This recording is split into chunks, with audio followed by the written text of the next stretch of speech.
नमस्कार दोस्तों, मेरा नाम है राहुल यादव और आप सभी का स्वागत है इन्वेस्ट राइट की एक नई वीडियो में। आशा करता हूं आप सभी लोग स्वस्थ होंगे। दोस्तों, आज की वीडियो का जो टॉपिक है वो है स्मॉल कैप म्यूचुअल फंड। अब देखिए, जब हम लोग इन्वेस्टमेंट का प्लान करते हैं ना और हम लोग रिटर्न्स चेक करते हैं तो सबसे पहले हमारे दिमाग में जो कैटेगरी आती है ना वो आती है स्मॉल कैप, क्योंकि स्मॉल कैप में हमें रिटर्न्स बहुत शानदार देखने को मिलते हैं। इसलिए हम लोग जब भी इन्वेस्टमेंट का प्लान बनाते हैं, मैंने काफ़ी लोगों को देखा है, वो कहते हैं कि सर हमारे पैसे ना स्मॉल कैप में इन्वेस्ट कराइए, स्मॉल कैप बढ़िया है, स्मॉल कैप के रिटर्न्स शानदार हैं। लेकिन थोड़ा सा रुक जाइए, स्मॉल कैप के रिटर्न्स तो शानदार हैं लेकिन उसमें रिस्क भी सबसे ज़्यादा है। अगर आप केवल रिटर्न्स को देखकर निवेश करते हैं तो थोड़ा सा इन चीज़ों को समझना सीखिए कि क्यों रिटर्न्स इसमें ज़्यादा हैं। देखिए, सभी की रिस्क टॉलरेंस अलग अलग है। कोई ज़्यादा रिस्क में पैसे को निवेश कर सकता है, कुछ लोग कम रिस्क में पैसे को निवेश करते हैं। तो इस हिसाब से आप एक बैलेंस पोर्टफोलियो बनाना सीखिए कि हाँ, मुझे थोड़ा सा स्मॉल कैप में भी मेरा निवेश रहे, थोड़ा सा मेरा लार्ज कैप में भी रहे। इस तरह से निवेश करके चलेंगे, बैलेंस पोर्टफोलियो बना के चलेंगे तो आपके लिए ज़्यादा बेहतर रहेगा। ठीक है, फिलहाल जो टॉपिक है आज का वो स्मॉल कैप म्यूचुअल फंड। मैंने 3 स्मॉल कैप म्यूचुअल फंड्स रखे हैं। क्वांट स्मॉल कैप रखा है, निपॉन इंडिया रखा है और एसबीआई स्मॉल कैप रखा है। तीनों के बारे में आज की वीडियो में डिटेल में डिस्कस करेंगे, क्योंकि तीनों ही mutual fund small cap category में बहुत शानदार रहे हैं। इनकी परफॉर्मेंस बहुत बढ़िया हमने देखी है। तो अगर हमें इन तीनों में से एक स्मॉल कैप अपने पोर्टफोलियो में रखना है, चूज करना है, तो तीनों में से कौन सा हमारे लिए बढ़िया हो सकता है वो हम लोग आज की वीडियो में डिटेल में समझेंगे। तो वीडियो है आपके लिए बहुत ही ज़्यादा इन्फॉर्मेटिव, बहुत ही ध्यान से देखिएगा और समझिएगा, क्योंकि यहाँ एक चीज़ मैं आप सभी को समझाऊंगा बिल्कुल सिंपल भाषा में। आइए स्टार्ट करते हैं। 3 फंड्स मैंने रखे हैं, कुछ पॉइंट्स हैं स्मॉल कैप को लेकर, पहले उस पर हम लोग डिस्कस करेंगे। देखिए, स्मॉल कैप को अगर आप बिल्कुल डिटेल में समझना चाहते हैं कि स्मॉल कैप म्यूचुअल फंड्स क्या होते हैं तो चैनल पर प्लेलिस्ट भी अवेलेबल है, आप देख सकते हैं। म्यूचुअल फंड बेसिक्स के नाम से आपको मिलेगी। आप स्मॉल कैप को फुल डिटेल में समझ जाएंगे कि स्मॉल कैप आखिर है क्या, किस तरह से ये हमारे पैसे को निवेश करता है। ठीक है, चलिए फिलहाल कुछ पॉइंट्स इन पर बात करते हैं। स्मॉल कैप फंड्स क्या होते हैं? देखिए, स्मॉल कैप फंड्स वो होते हैं, अगर आप कंपनी की रैंकिंग देखेंगे जो एनएससी पर लिस्टेड है तो 250 रैंक से जो ऊपर कंपनी आती है उनमें हमारे पैसे को निवेश किया जाता है। ठीक है, सबसे ज़्यादा वोलेटाइल कैटेगरी है क्योंकि छोटी कंपनियों में यहाँ निवेश किया जाता है।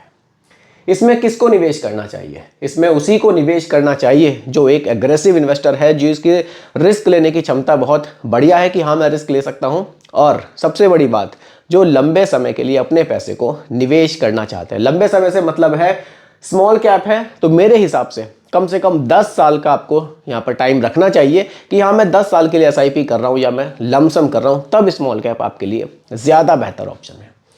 किसको निवेश नहीं करना चाहिए? बिल्कुल उसको निवेश नहीं करना चाहिए जो रिस्क लेने से घबराते हैं, जो मार्केट के उतार चढ़ाव को झेल नहीं सकते, जो थोड़ा सा भी मार्केट में करेक्शन आने पर घबरा जाते हैं, उनको बिल्कुल निवेश नहीं करना चाहिए। और जो कम समय के लिए निवेश कर रहे हैं उनको भी स्मॉल कैप से दूर रहना चाहिए। कितना रिस्क होता है? सबसे ज़्यादा रिस्क इसी कैटेगरी में होता है। कारण है क्योंकि छोटी कंपनियों में आपका ज़्यादा पैसा निवेश किया जाता है।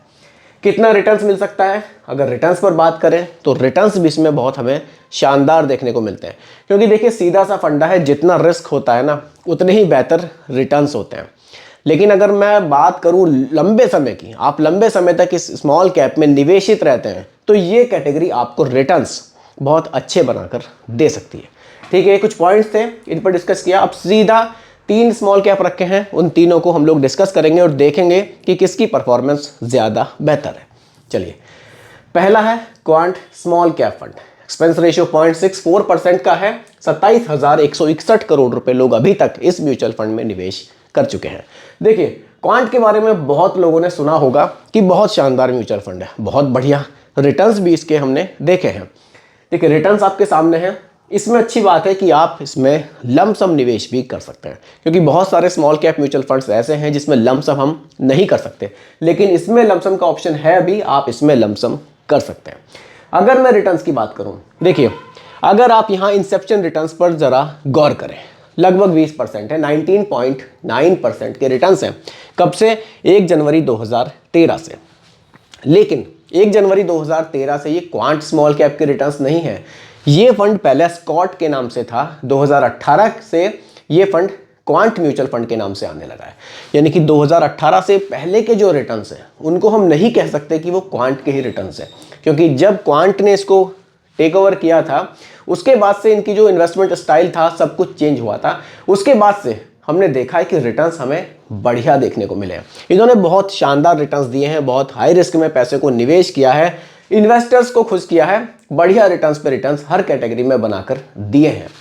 लेकिन अभी कुछ समय के अगर हम रिटर्न्स देखें, जैसे कि आप देख सकते हैं पिछले 1 महीने, 3 महीने, 6 महीने के जो रिटर्न्स हैं वो हमें शायद उतने अच्छे नहीं मिले हैं जितने कि पहले मिल रहे थे।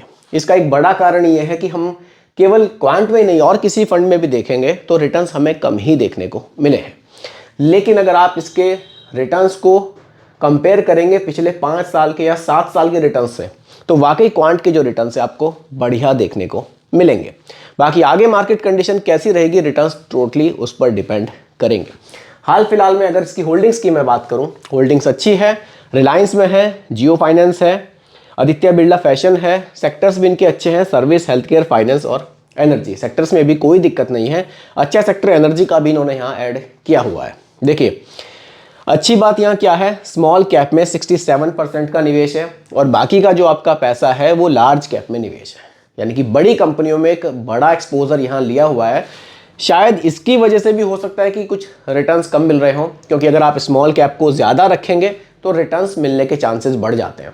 लेकिन लार्ज कैप को एक बड़ा पोर्शन लार्ज कैप का रखने से क्या होगा, थोड़ा सा फंड में हमें स्टेबिलिटी मिलती है।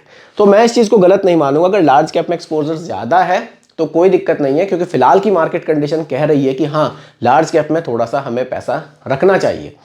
इससे क्या होता है कि रिटर्न्स में गिरावट कम आती है, नेगेटिव की तरफ हम कम जाएंगे, क्योंकि बड़ी कंपनियों में जब पैसा निवेश होगा तो थोड़ा सा स्टेबिलिटी हमें मिलती है। ठीक है, तो ये क्वांट स्मॉल कैप है। रिटर्न्स आपने देखे सिंस इंसेप्शन जो रिटर्न्स हैं वो 19.9% के रहे हैं। बाकी रिटर्न्स पूरी लिस्ट आप देख सकते हैं, पिछले 1 साल में 36 है, पिछले 3 साल में 27 है, पिछले 5 साल में 49 है। तो रिटर्न्स इसने शानदार अपने इन्वेस्टर्स को बनाकर दिए हैं। अगले फंड की बात करते हैं दोस्तों। अगला फंड है Nippon India small cap fund. 0.68% का एक्सपेंस रेशो है और 61,646 करोड़ रुपए लोगों ने इस फंड में निवेश किए हैं। फंड साइज काफ़ी बड़ा है, काफ़ी पैसा लोग इस फंड में निवेश कर चुके हैं, क्योंकि इसके रिटर्न्स भी बहुत शानदार हमने देखे हैं। इसमें आप लमसम निवेश नहीं कर सकते। इस फंड में अगर आपको निवेश करना है तो सिर्फ आप SIP के थ्रू ही निवेश कर सकते हैं। रिटर्न्स पर अगर मैं बात करूं, पिछले 1 महीने के, 3 महीने के रिटर्न्स आप देख सकते हैं। लंबे रिकॉर्ड अगर हम देखें थोड़ा सा, पिछले 10 साल के जो रिटर्न्स हैं लगभग 24% के हमें देखने को मिले हैं। वहीं अगर हम क्वांट के पिछले 10 साल के रिटर्न्स देखें तो लगभग हमें 21% के देखने को मिले थे। तो फंड के जो निपॉन इंडिया के जो रिटर्न्स हैं वो पिछले 10 साल में बहुत बढ़िया हमें देखने को मिले हैं। बाकी अगर आप इंसेप्शन रिटर्न्स देखें 1 जनवरी 2013 से अभी तक के, तो ये क्वांट से बहुत ज़्यादा हमें देखने को मिलेंगे, 27% से भी ज़्यादा हमें देखने को मिले हैं, क्योंकि ये फंड कंटिन्यूली रिटर्न जो है हमें बहुत बढ़िया डिलीवर कर रहा है। अगर डाइवर्सिफिकेशन की बात करूं, स्मॉल कैप में 69% का निवेश है, लगभग 12% का निवेश लार्ज कैप में है और लगभग 12% का निवेश ही हमें मिड कैप में भी देखने को मिलता है। सेक्टर्स कैपिटल गुड्स है, फाइनेंस है, सर्विसेज है और कंज्यूमर स्टेपल्स है। बढ़िया सेक्टर्स हैं। होल्डिंग्स HDFC बैंक है, मल्टी कमोडिटी है, किर्लोस्कर है और अपार इंडस्ट्रीज लिमिटेड है। होल्डिंग्स भी अच्छी है, सेक्टर्स भी निपॉन इंडिया ने बढ़िया रखे हुए हैं। तो ओवरऑल अगर फंड की परफॉर्मेंस देखें हम तो लंबे समय में काफ़ी बढ़िया रिटर्न्स निपॉन इंडिया ने भी बनाकर दिए हैं। अगले फंड की बात करते हैं दोस्तों। अगला जो फंड है वो SBI का स्मॉल कैप है। SBI ये तो काफ़ी लोगों का पसंदीदा फंड है। काफ़ी ऐसे इन्वेस्टर्स हैं, कमेंट्स आप लोग भी अगर पढ़ते होंगे, देखते होंगे, काफ़ी लोग SBI पर ही ट्रस्ट करते हैं। SBI के लिए बहुत ज़्यादा कमेंट्स भी आते हैं और अगर किसी को निवेश करना है तो बहुत से लोग मन बना कर रखते हैं कि चाहे कोई भी कैटेगरी हो, मैं जो निवेश करूँगा सिर्फ SBI में ही करूँगा। तो SBI का स्मॉल कैप है फंड, ये भी बहुत बढ़िया है। देखिए 0.66% का एक्सपेंस रेशियो और 33,285 करोड़ रुपए का हमें यहाँ फंड साइज देखने को मिलता है। काफ़ी पैसा लोगों ने इस फंड में भी निवेश किया हुआ है। बाकी रिटर्न्स की अगर मैं बात करूं, पिछले 10 साल में लगभग 22.5% के रिटर्न्स इस म्यूचुअल फंड ने जनरेट किया। इंसेप्शन रिटर्न्स भी देख लेते हैं। देखिए 1 जनवरी 2013 से अभी तक के लगभग 26.5% के रिटर्न्स इस फंड ने जनरेट किए हैं। रिटर्न्स अच्छे हैं। अगर आप डाइवर्सिफिकेशन देखें तो स्मॉल कैप में लगभग 85.8% का निवेश है, यानी कि मैक्सिमम पैसा आपका स्मॉल कैप में छोटी कंपनियों में ही निवेश किया गया है। लार्ज कैप में यहाँ निवेश हमें नहीं देखने को मिलेगा। मिड कैप में 4.22% का निवेश है, यानी कि मैक्सिमम जो पैसा है आपका, वो पैसा आपका स्मॉल कैप में ही यहाँ निवेश किया गया है। रिस्क यहाँ ज़्यादा लिया जा रहा है। बाकी सेक्टर्स है, फाइनेंस है, सर्विसेज है, कंज्यूमर स्टेपल्स है। होल्डिंग्स आप देख सकते हैं, निफ्टी है, ब्लू स्टार है, डॉम्स इंडस्ट्रीज़ है, फिनोलेक्स इंडस्ट्रीज़ है। देखिए, भले ही पैसा हमारा स्मॉल कैप में ज़्यादा निवेश रहे, छोटी कंपनियों में निवेश रहे, लेकिन अगर फंड मैनेजर उन छोटी कंपनियों में ही ऐसी कंपनियों के स्टॉक्स में पैसे को निवेश करते हैं कि जिनमें पोटेंशियल है कि वो स्मॉल कैप से मिड कैप की तरफ जा सकती है, तो वाकई जो हमारे रिटर्न्स हैं हमें बहुत शानदार देखने को मिलते हैं। देखिए, रिटर्न्स आपने देखे, अगर आप पिछले 5 साल के देखें तो लगभग 30% के रिटर्न्स एसबीआई स्मॉल कैप ने जनरेट किए हैं। अगर मैं तीनों फंड्स को कंपेयर करने की बात करूं, देखिए मैंने आपसे बताया कि क्वांट को हम सिंस इंसेप्शन रिटर्न से कंपेयर नहीं कर सकते। कारण है कि उसके जो तरीके थे निवेश के वो 2018 के बाद से चेंज हुए थे। अगर आप पिछले 5 साल में कंपेयर करें तो 29.9 मतलब लगभग 30% के रिटर्न्स एसबीआई के हमें देखने को मिले हैं, और पिछले 5 साल के रिटर्न 38.5% के हमें निपॉन से देखने को मिले हैं, और वहीं पिछले 5 साल के रिटर्न्स क्वांट में हमें लगभग 49% के देखने को मिले हैं। तो ये पिछले 5 साल के रिटर्न्स थे। अगर आप पिछले एक साल के रिटर्न्स कंपेयर करें तो क्वांट में 36 है, निपॉन में 37 है, और एसबीआई में लगभग 32% के रिटर्न्स हैं। देखिए, ये टाइम टू टाइम थोड़ा सा रिटर्न्स हमें चेंज होते हुए दिखाई देंगे, क्योंकि यहाँ फंड मैनेजर जो है अपने हिसाब से होल्डिंग्स को चेंज करते रहते हैं। तीनों फंड्स बढ़िया हैं। आपके पास तीनों में से कौन सा फंड है, आप मुझे कमेंट में ज़रूर बताइएगा।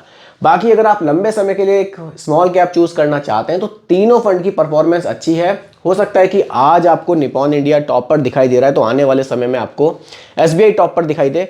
देखिए, तीनों फंड्स में बहुत ज़्यादा डिफरेंसेस नहीं है। अगर आप निपॉन इंडिया में और एसबीआई में दोनों में ही कंपेयर करें तो जो सिंस इंसेप्शन रिटर्न्स है, लंबे समय के जो रिटर्न्स है, वो लगभग मुश्किल से 1% का ही डिफरेंस है हमें देखने को मिले हैं।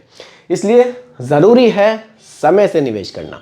बाकी ये टोटली आपके रिस्क टॉलरेंस पर भी डिपेंड करेगा कि आप तीनों में से कौन से स्मॉल कैप में निवेश करना पसंद करेंगे। मैं कहूँगा जब भी आप स्मॉल कैप को चूज़ करें, थोड़ा सा आप कोशिश करें कि आप इस एसआईपी को या लमसम को 10 साल से ज़्यादा तक अपने पास रखेंगे, तभी स्मॉल कैप आपके लिए एक बढ़िया ऑप्शन हो सकता है। तो दोस्तों, यही आज की वीडियो का टॉपिक था। 3 स्मॉल कैप म्यूचुअल फंड्स मैं आपके लिए लेकर आया था। आपके पास इनमें से कौन सा है कमेंट में ज़रूर बताइएगा, या आप तीनों में से किस में निवेश करना चाहेंगे वो भी आप लोग मुझे कमेंट में बता सकते हैं। बाकी दोस्तों, ये कोई रिकमेंडेशन नहीं है, केवल एजुकेशनल पर्पस वीडियो आप लोगों के लिए बनाई गई है, क्योंकि म्यूचुअल फंड का जो भी निवेश है बाजार जोखिमों के अधीन होता है। बाकी वीडियो पसंद आई हो लाइक शेयर ज़रूर कीजिएगा, और मेरे चैनल पर अगर आप नए हैं इसको भी सब्सक्राइब आप ज़रूर कीजिएगा। धन्यवाद।